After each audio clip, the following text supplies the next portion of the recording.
Hey everybody, it's Digital Dreamer, and I thought I would take a minute to make another video talking about another device that I have in my possession. So this little guy right here is the Digivice IC10x. Mine I did buy used. He is a Japanese model. I believe the English ones are called Data Link. Now I did at one point have a English Data Link device burst. Really loved it to death, which is what prompted me to get this one a couple years ago. Now, this guy's got some cool features that I know of that are no longer accessible. Just to touch base on them right away. The bottom plates here, you can actually use to connect to a sort of station they would have in Japan. Now, to be completely transparent, I have a vague understanding of what the station does. So I'm not really going to talk about it. In addition to that, I believe there is like a little data uplink that you can connect to it through there. Now this guy also has infrared through this little circle here. Now the infrared is really cool in that if I were to ever meet somebody else with one of these devices, we could battle through infrared link. Now on to the main device here. Oh, well, that's kind of funny. So I was going to talk about my main cons first, and you're not going to be able to see the one I want to talk about the most. So this guy here, the screen contrast drives me insane. In actual daylight, I find this thing very hard to look at. I don't know if I can make it look similar on camera. Not really. So on camera, it's showing up awesome.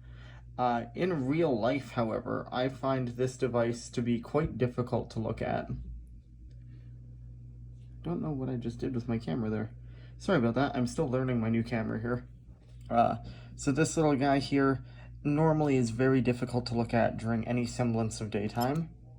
He's got some pretty cool features I do want to talk about though once we're done the cons.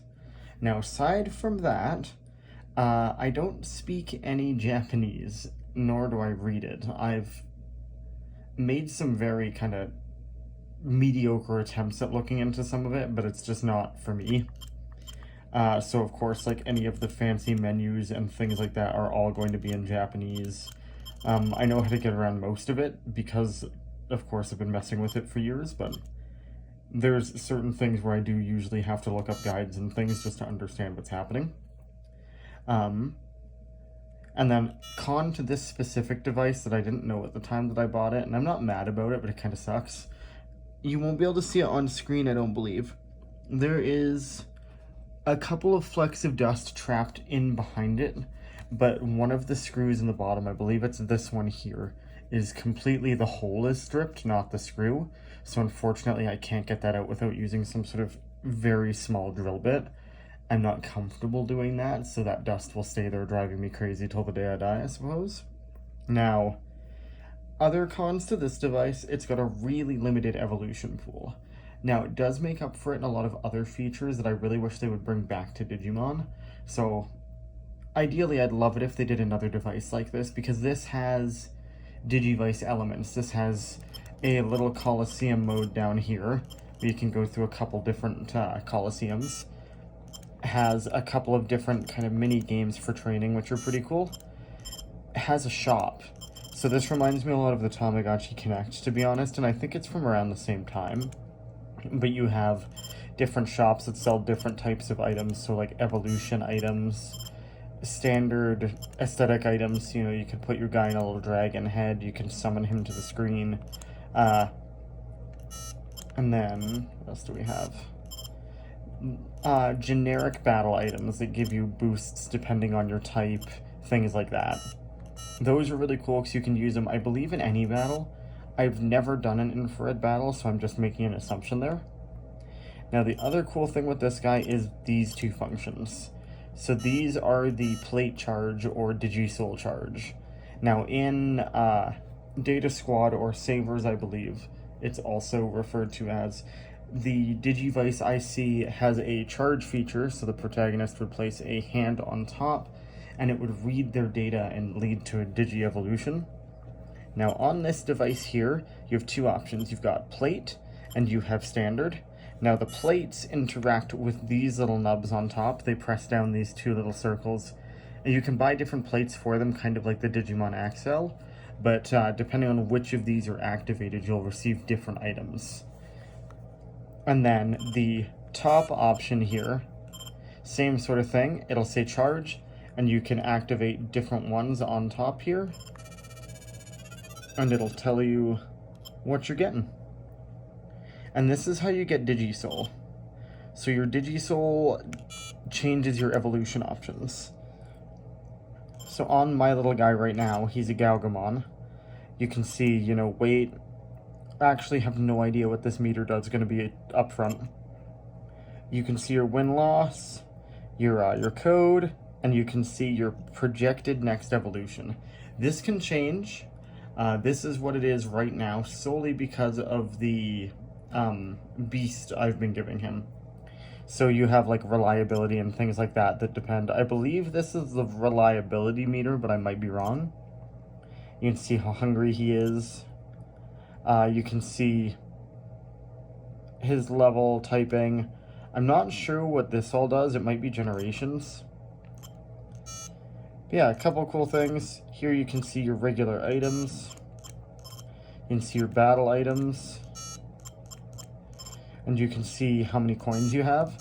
You get coins from playing the mini games. Now in here, you have two options for food. You have your Digisouls, so you can go through and depending on what you've got, you can alter your Digimon's evolutions. And in here we have, you know, standard food and things like that. And then of course, the poop icon is for poop and lights on off. These have a static bedtime that they will adhere to depending on your evolution. But yeah, the biggest thing about these that I don't like is just kind of how limited they are. I love the other features. I love the game mechanics.